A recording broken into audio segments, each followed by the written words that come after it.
JKPSC PGT exam अब से 2.5 से 3 महीने में होने जा रहा है। तो यही परफेक्ट टाइम है अब अपनी प्रिपरेशन को प्लान करें और टाइम को इफेक्टिवली मैनेज करें। अब बात आती है कि आप एक वर्किंग प्रोफेशनल हो और आप एक फुल टाइम स्टूडेंट हो, तो हम दोनों के ही बारे में बात करेंगे। दोनों ही केसेस में टाइम मैनेजमेंट जो है वो आपके सक्सेस का सबसे पावरफुल टूल है। So remember this. तो आज हम इस वीडियो में स्टेप बाय स्टेप डिस्कस करेंगे पॉइंट्स कि आपको कैसे अपने दिन का मैक्सिमम यूज करना है और एग्जाम के लिए आपको कॉन्फिडेंट होना है।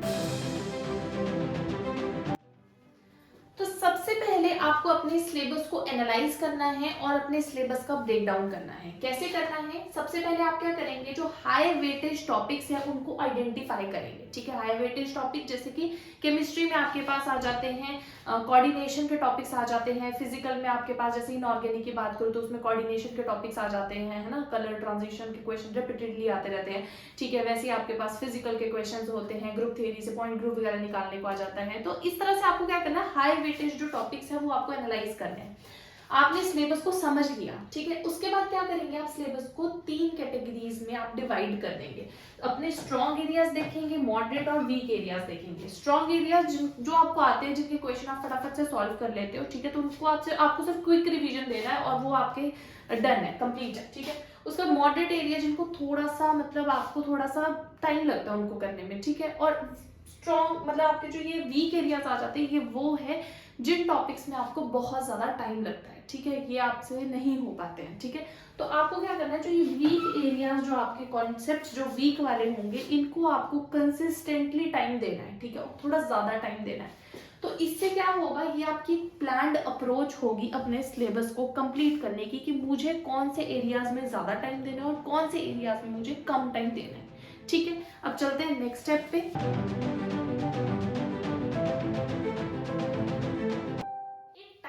बनाओ जो आपके स्टडी आवर्स को मैक्सिमाइज कर सके। तो ये कुछ टाइम टेबल मैंने बनाया है फुल टाइम स्टूडेंट्स और वर्किंग प्रोफेशनल के लिए, आप देख सकते हैं, इसका स्क्रीनशॉट ले सकते हैं। तो देखो, फुल टाइम स्टूडेंट्स के लिए आपके पास बहुत टाइम है। आप क्या करो, मॉर्निंग में एक सेशन लगाओ 6 to 9, उसमें आप नए टॉपिक्स पढ़ रहे हो, कोई क्लासेस लगा रहे हो, क्लासेस लगाओ, बेसिकली नए टॉपिक्स पढ़ो, डिफिकल्ट टॉपिक्स जो आपको लगते हैं वो पढ़ो अगर आपका सिलेबस हो गया तो। ठीक है, मिड डे आप 11 to 1 आपके एक और सेशन लगा सकते हो, उसमें आप थोड़ा कॉन्सेप्ट बेस्ड जो प्रैक्टिस वाले क्वेश्चंस होते हैं, क्वेश्चंस का टॉपिक्स होते हैं, उनको आप उठाओ। ठीक है, जो थोड़े लेंथी होते हैं, जैसे केमिस्ट्री में आप फिजिकल केमिस्ट्री उठा सकते हो।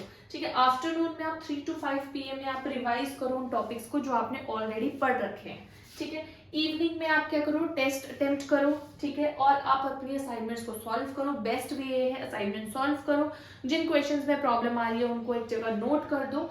ठीक है, सारे क्वेश्चन ऐसे नोट करते रहो। एंड में आते आते आपके पास अपना एक बढ़िया सा आपके पास एक अपना क्या होगा, एक क्वेश्चन बैंक होगा। ठीक है, क्योंकि जो क्वेश्चन आप असाइनमेंट से सॉल्व कर सकते हो पेपर में फाइनल में भी सॉल्व ही कर लोगे। ठीक है, तो इस तरह से आप कर सकते हो।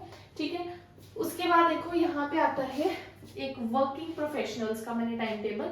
आपको क्या करना है, आपको अपना मॉर्निंग जो आवर्स है ना, वर्किंग है तो आपका मिड दिन तो आपका वैसे ही आपका क्या है, पूरा का पूरा बिजी होता होगा, है ना। तो आपको क्या करना है, अपना जो मॉर्निंग वाला टाइम है उसको अच्छे से यूटिलाइज करना है। आपको 1-2 घंटे दे सकते हो उस टाइम, 1-2 घंटे स्टडी को दे दो, क्लास लगा लो, कोई एक क्लास लगा लो।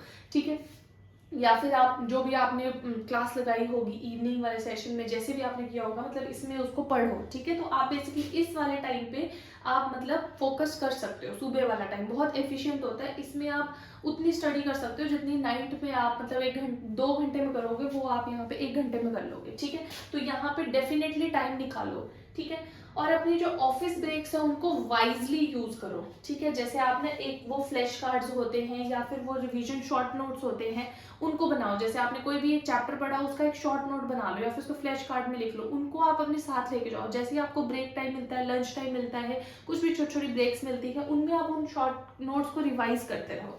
ठीक है, उसके बाद आप क्या कर सकते हो, अपने वीकेंड को इफेक्टिवली प्लान करो कि अपने अपने अपने वीकेंड को आपने ऐसे करना है कि जितने भी आपके बैकलॉग लगे हैं क्लासेस के, वो आपको कवर करने हैं। आपने जो आपके टेस्ट वगैरह रह गए थे, आपने वो अटेम्प्ट करने थे, असाइनमेंट रहेगी आपने वो सॉल्व करनी है। तो आपको अपने वीकेंड अकॉर्डिंगली अच्छे से प्लान करना है, क्योंकि टाइम कम है आपके पास। अब नाइट स्टडी सेशन लगाओ, 2 to 3 आवर्स आप दे सकते हो, आपको देने पड़ेगी क्योंकि आपको एग्जाम क्लियर करना है। ठीक है, तो आप ये रूटीन फॉलो कर सकते हैं।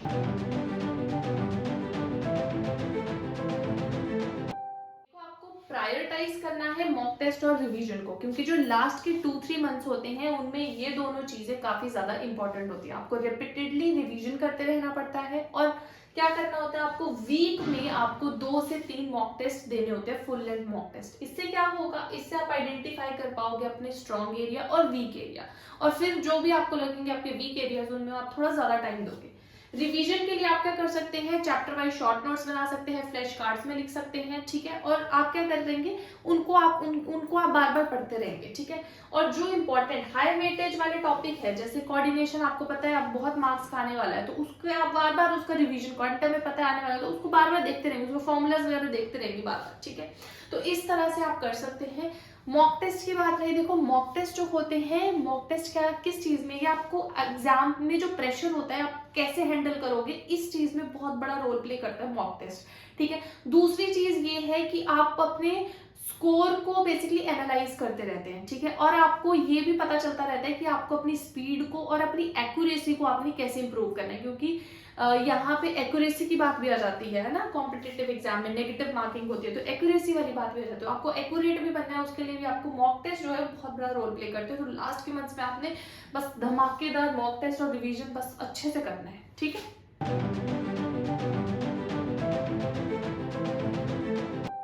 You have to take care of your health and mindset during your preparation. तो सेल्फ केयर और डिसिप्लिन बहुत जरूरी है। You have to make sure कि आपका जो स्लीप साइकिल है वो 6 to 7 आवर्स का हो, सो दैट आपका जो प्रोडक्टिविटी है वो बूस्ट हो, आपका जो फोकस है वो भी बूस्ट हो, ठीक है। आपको न्यूट्रिशियस फूड खाना है और आपको जंक फूड अवॉइड करना है। इससे क्या होगा, न्यूट्रिशियस फूड से आपको पता ही है जो एनर्जी लेवल्स होते हैं वो अच्छे रहते हैं, ठीक है। आपको अपना स्ट्रेस रिलीव करना है, उसके लिए एक्सरसाइज करो, उसके लिए मेडिटेशन करो, ठीक है। और अपने जो रूटीन है उसको फ्लेक्सिबल रखो, पर इतना भी फ्लेक्सिबल नहीं रखना है कि आप अपना डिसिप्लिन जो स्केड्यूल बनाया उसको भूल जाओ। प्रॉपर आपको स्केड्यूल फॉलो करना है, okay. These 2 to 3 months are the most important phase of your preparation. Set clear goals, make the best use of your time, and stay confident in your strategy. Cracking the JKPSC PGT exam is achievable with dedication and consistency. Wishing you all the very best. Give it your best shot and turn your dreams into reality.